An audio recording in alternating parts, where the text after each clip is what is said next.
Bonjour et bienvenue dans cette nouvelle vidéo. Alors aujourd'hui, on va continuer la série des transits des planètes dans les signes et on va aller voir ce qui se passe quand les planètes transitent dans les signes du Sagittaire.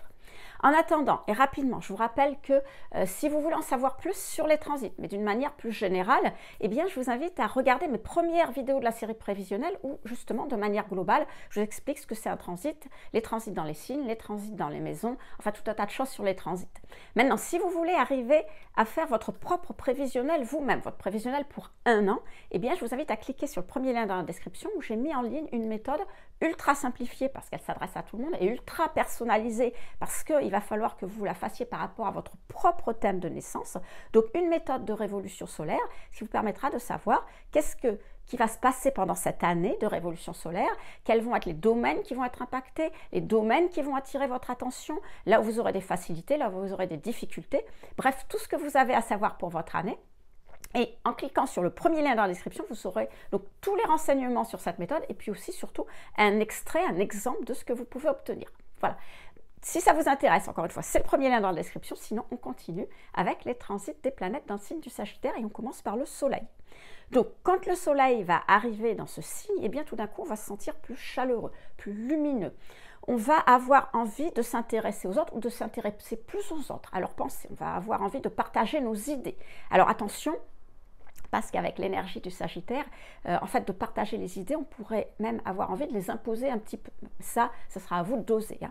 C'est une période où, si on a des expériences, si on a compris certaines choses, eh bien, on va avoir envie d'échanger avec les autres là-dessus et de transmettre ce qu'on a compris. C'est une période où on se sentira plus dans un esprit de camaraderie, je dirais.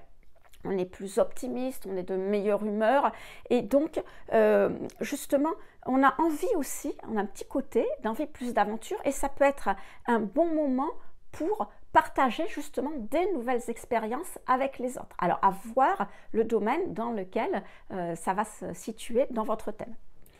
Transit de la Lune en Sagittaire. Alors c'est pareil que le Soleil, quand la Lune transite dans ce signe, eh bien, on va être plus optimiste, plus joyeux, de meilleure humeur. C'est un transit qui apporte de la confiance en soi, de la confiance en la vie.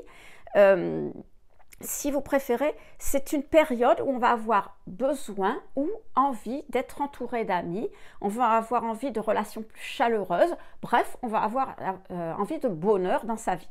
Alors maintenant, si vous avez tout le bonheur du monde dans votre vie déjà, eh bien ça peut être une période où, comment dire, il pourrait y avoir une étincelle de prise de conscience. Alors de prise de conscience vers des choses, comment dire, plus existentialistes. Hein. C'est une période où vous pourriez avoir envie de vous intéresser à des choses qui sortent au-delà de ce que vous connaissez habituellement. C'est pour ça qu'on parle souvent de philosophie, de spiritualité, peut-être au-delà en termes physiques. Peut-être que vous direz, ah tiens, j'aimerais bien un de ces jours faire un voyage, j'aimerais bien rencontrer des gens ailleurs que dans mon entourage. Vous voyez? Alors c'est la Lune.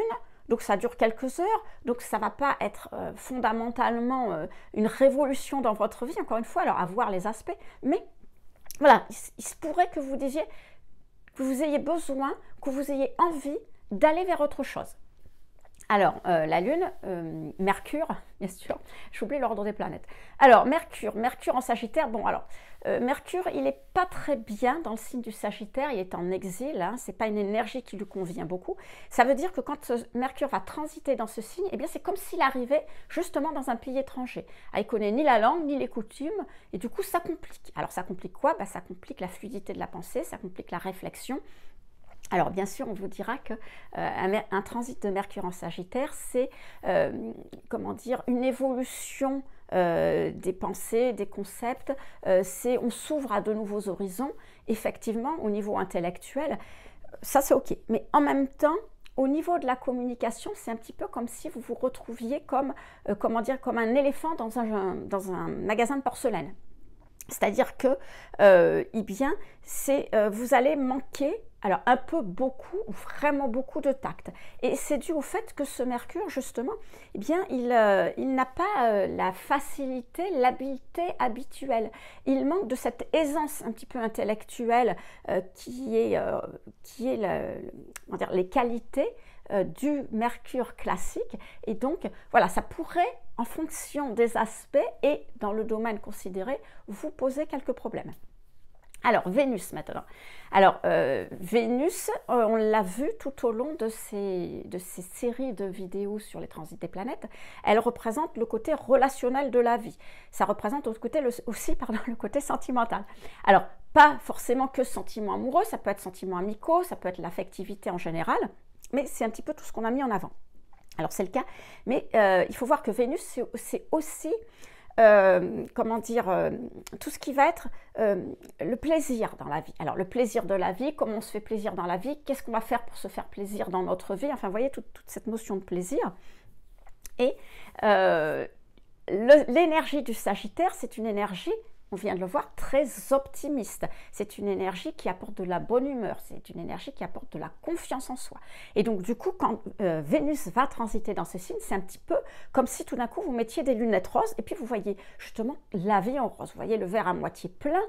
S'il y a des problèmes, à la limite, vous vous dites qu'ils ne sont pas très importants et que même s'ils sont importants, de toute façon, vous n'aurez aucune difficulté pour les régler. Donc, vous voyez, vous avez un petit peu ce côté totalement optimiste et joyeux.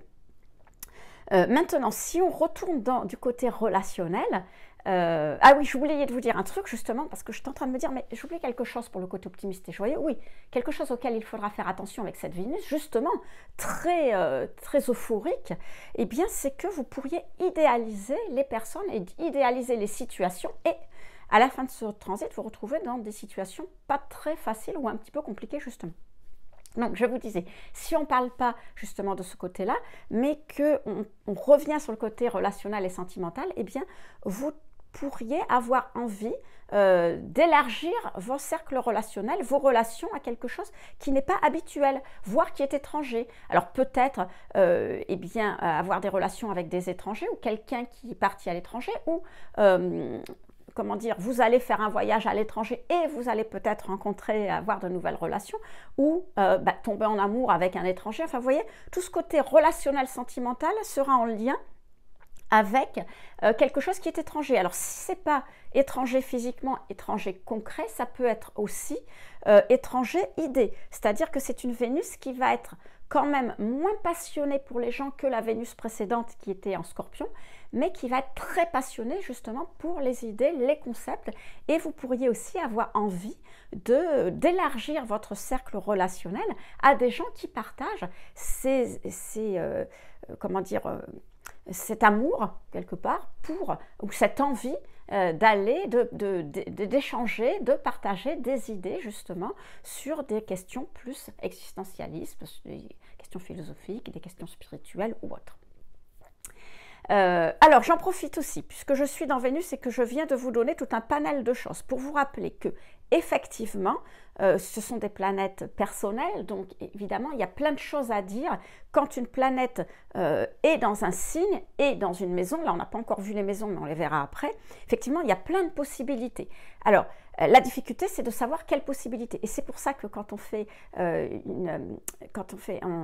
on interprète un thème ou on interprète une révolution solaire ou quoi que ce soit, il faut voir l'ensemble du thème parce que effectivement, vous allez me dire, mais avec 10 planètes, 12 signes, 12 maisons, il peut y avoir une infinité de possibilités. Oui, c'est le cas, mais ceci dit, vous verrez, quand vous êtes sur un thème, tout d'un coup, c'est comme si ces possibilités se restreignaient parce que c'est comme s'il y avait un sens, une direction et que tout allait dans le même sens. Alors justement, moi, dans ces vidéos, je ne sais pas. Je ne sais pas quel est votre thème, donc j'essaye de donner les points essentiels et les plus larges possibles pour savoir ce que ça veut dire. Mais effectivement, quand vous faites votre propre thème, quand vous regardez vos propres transits par rapport à votre thème de naissance, eh bien forcément, il y a une direction qui va s'imposer à vous. Voilà, c'est une petite parenthèse que je voulais faire. Je ne l'ai pas faite depuis le début de cette série, je la referai probablement pas après, mais c'était nécessaire de la faire à un moment donné. Donc, on était à Vénus, on va passer à Mars. Alors, Mars, c'est la planète de l'action, bien sûr, et il transite dans le signe du Sagittaire. Alors, le signe du Sagittaire, on l'a déjà vu, c'est l'appel vers des nouveaux horizons. Vous savez, c'est un petit peu l'appel de l'Ouest, hein, quand les gens qui partaient, comment dire, les explorateurs, etc., ils partaient, ils allaient explorer de nouvelles choses. C'est un petit peu ça, cette énergie du Sagittaire. On part à la quête de quelque chose. Et comme je vous le disais, Mars, c'est la planète de l'action. Donc, du coup, on va avoir envie, pendant ce transit, de faire des nouvelles choses, d'aller vers des nouvelles expériences. Et en plus, je vous disais précédemment que l'énergie du Sagittaire, c'est une énergie, on va dire, très optimiste. C'est une période pendant laquelle on va avoir une confiance en soi quasi illimitée. On ne va pas voir les problèmes où on va penser finalement, ils ne sont pas si importants que ça. On va être heureux, on va être de bonne humeur, etc. Donc, vous imaginez bien que vous allez vous lancer tête baissée dans des nouvelles choses. Alors, en plus, l'énergie du Sagittaire, c'est une énergie où on n'écoute pas vraiment les autres. Alors, c'est pas comme l'énergie, c'est une énergie individualiste, mais pas comme le Bélier, parce que les Béliers, vous avez des gens autour de vous qui vont vous dire, quand vous êtes Mars en Bélier, qui vont vous dire attention, tu prends des risques, faut pas le faire. Et là, vous allez l'entendre, vous allez l'écouter, vous allez peut-être continuer quand même, mais les gens autour de vous verront que vous avez compris, donc ils vont être quand même assez vigilants à vous surveiller parce qu'ils savent que bon. Clairement, vous leur dites oui, mais vous n'écoutez pas. Avec une énergie Sagittaire, c'est pas du tout ça. C'est-à-dire que les gens vont vous dire attention, tu te lances là-dedans, mais il peut y avoir des risques. Là, vous allez dire ah bon, ah oui, peut-être tu as raison, effectivement, etc. Donc les gens vont se dire bon, ben, ça va, il a compris, il a bien saisi. Mais pas du tout. Après avoir dit ah bon, ah oui, tu as raison, hop, vous avez complètement oublié et pas du tout tenir compte de ce que vous allez faire quand même ce que vous voulez. Donc il n'y aura pas de garde-fou justement autour de vous et vous allez être très tenté de prendre des risques et des risques assez inconsidérés pendant cette période.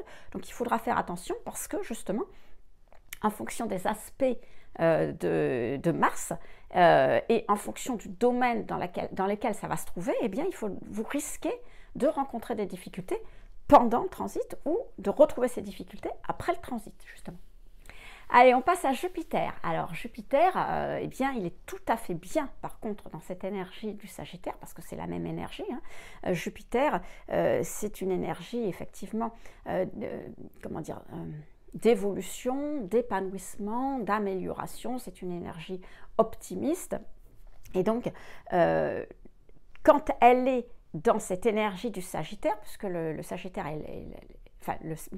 Jupiter est maître de Sagittaire, donc il est en domicile dans le Sagittaire, eh bien, les qualités de Jupiter vont tout à fait bien s'exprimer, vont même être renforcées par le Sagittaire, l'énergie Sagittaire, qui était une énergie, comme je vous disais, de confiance en soi, d'optimisme, de bonne humeur, etc., etc. Bon, du coup, ça veut dire que dans le domaine dans lequel se produira ce transit, eh bien, vous pourriez avoir une chance, on va dire, insolente que tout se réalise. Si vous avez une grande vision, si vous avez des projets, si vous avez un idéal en correspondance avec ce domaine, eh bien, non seulement vous allez y aller, vous allez foncer parce que vous aurez énormément confiance en vous et vous avez de très bonnes chances que ça se réalise parce que vous aurez les bonnes opportunités, les bonnes personnes, enfin, etc., etc. Maintenant, si vous n'avez pas de grande vision ou de grandes choses à faire dans ce domaine ou que ça ne vous concerne pas, à ce moment-là, il se peut que Jupiter en transit dans le signe du Sagittaire exprime une évolution, une augmentation, on va dire, de votre personnalité sociale.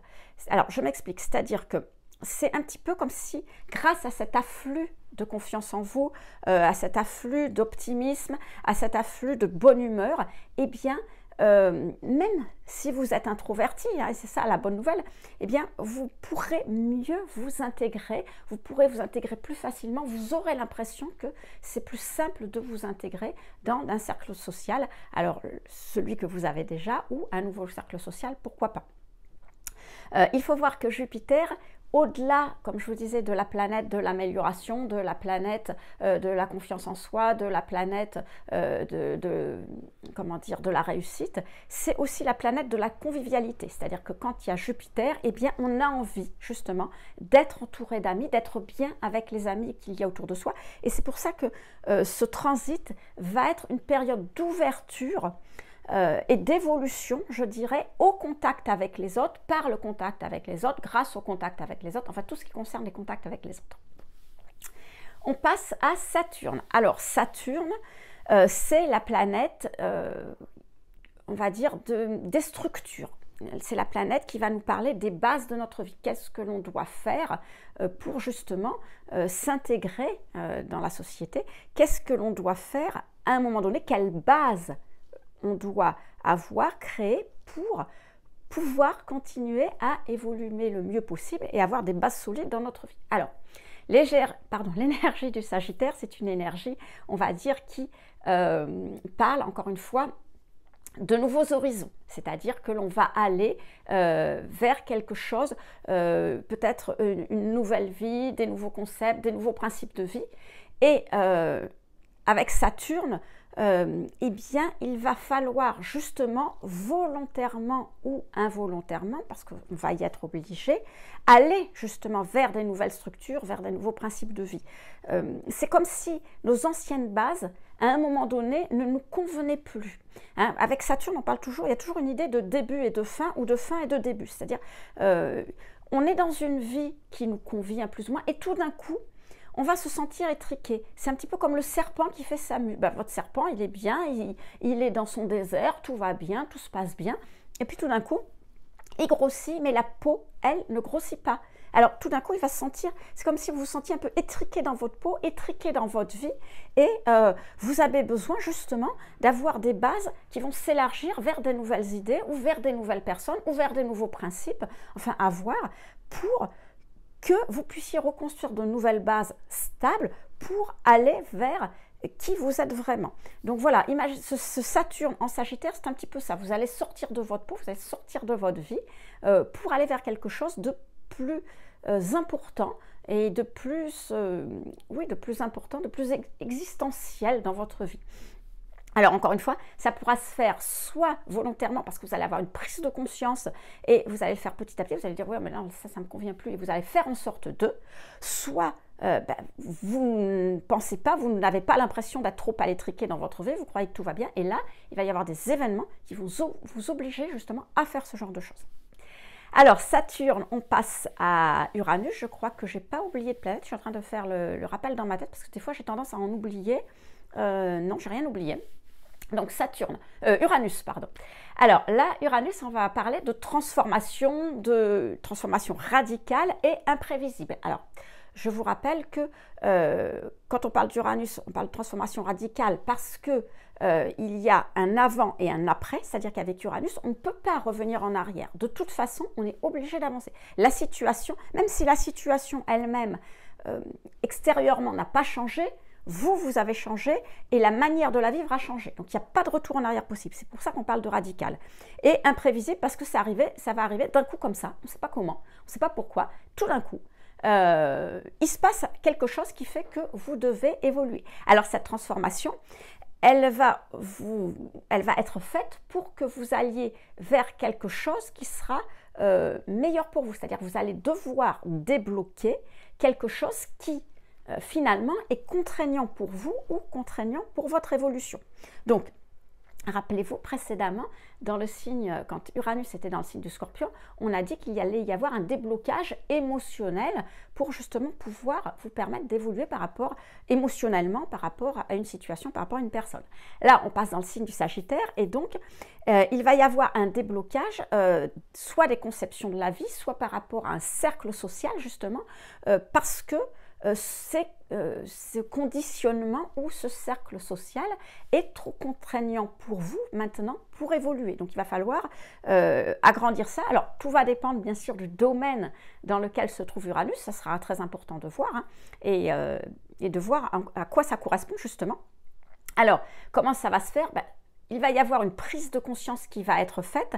Alors soit c'est pas forcément ce que vous voulez et donc vous n'avez pas l'impression que vous en avez besoin, mais il va y avoir une prise de conscience que c'est important maintenant que soit ce cercle social, soit ces conceptions de la vie ne correspondent plus à qui vous êtes et vous allez pouvoir évoluer, on va dire quelque part volontairement, c'est 7 ans un transit d'Uranus, donc petit à petit vous allez changer, soit vous n'en prenez pas conscience, il n'y a pas de prise de conscience, et ce sont des événements extérieurs qui vont faire en sorte que tout d'un coup, vous n'allez pas pouvoir continuer soit avec ces concepts, ces principes de vie, soit dans ces cercles sociaux. Donc, avoir encore une fois le domaine, avoir les aspects, dans quelle mesure ça va être fait de manière volontaire ou pas, c'est votre thème qui peut le dire.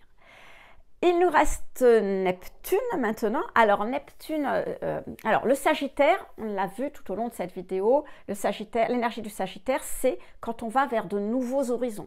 Il y a de nouveaux concepts de la vie, on va faire quelque chose qui est plus haut, plus grand, plus inspirant. Et Neptune, bah, c'est pareil. Neptune nous parle d'aller vers un idéal qui nous inspire. Rappelez-vous, quand Neptune change de signe, on change d'orientation.